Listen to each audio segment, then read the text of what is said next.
E a Secretaria de Justiça e Cidadania aqui do Rio Grande do Norte está investigando casos de desvios de agentes penitenciários no estado. E é sobre esse assunto que a gente conversa ao vivo, direto da redação, com Cristina Vidal.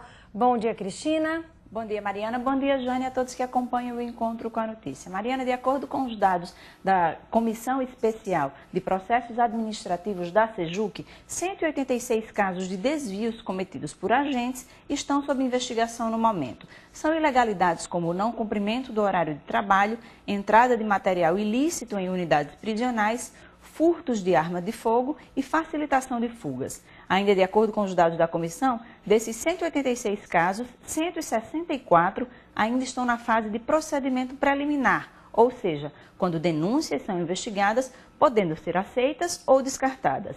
Em 22 casos foram encontrados indícios de desvios e viraram processos administrativos. Após as investigações, a Secretaria emite um relatório final sugerindo uma penalidade ou a não punição do suspeito.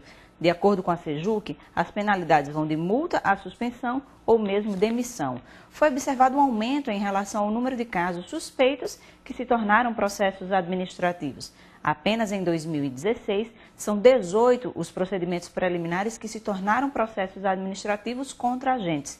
Nos 2 anos anteriores, apenas 4 procedimentos se converteram em processos. Cristina Vidal, da redação, para o Encontro com a Notícia.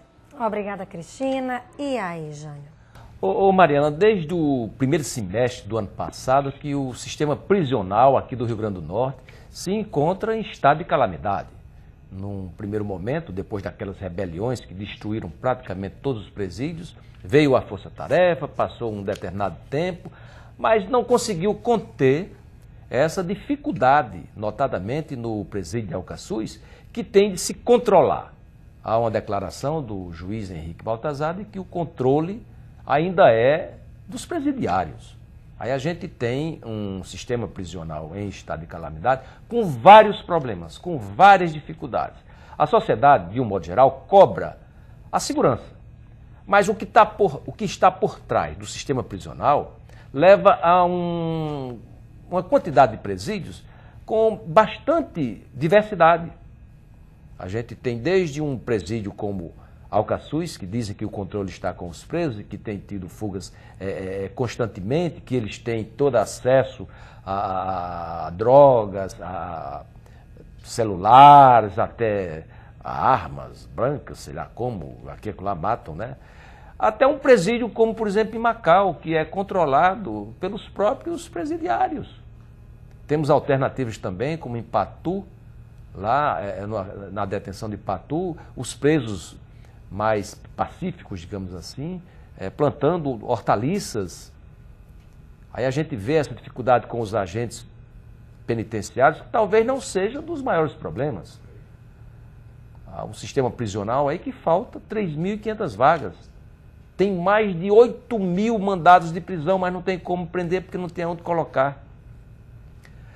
O presídio de Ceará-Mirim está em construção, não vai ser inaugurado ainda esse ano, mas até ele ser inaugurado, até esse novo presídio que vai usar os recursos de um empréstimo feito pelo Tribunal de Justiça ser construído, é preciso que o sistema de segurança, o sistema prisional, comece a reverter esse quadro, em que chega-se a uma situação de falta de controle, ou do controle ser dos presidiários, ou de não ter uma eficácia de agentes penitenciários, uma qualificação, um acompanhamento, um monitoramento, para evitar esse tipo de ocasião, digamos assim, né? Tem aquela frase que diz que a ocasião faz o ladrão.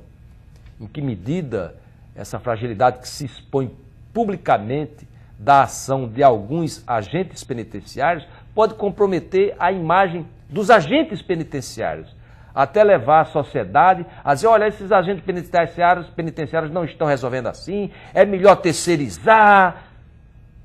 A gente tem que tomar muito cuidado, às vezes, quando se questiona de uma forma genérica a atuação de uma determinada categoria, levando-se em conta e divulgando-se fatos isolados, fatos de profissionais que em qualquer categoria pode ter profissionais que não correspondem eticamente, moralmente, honestamente às suas atividades.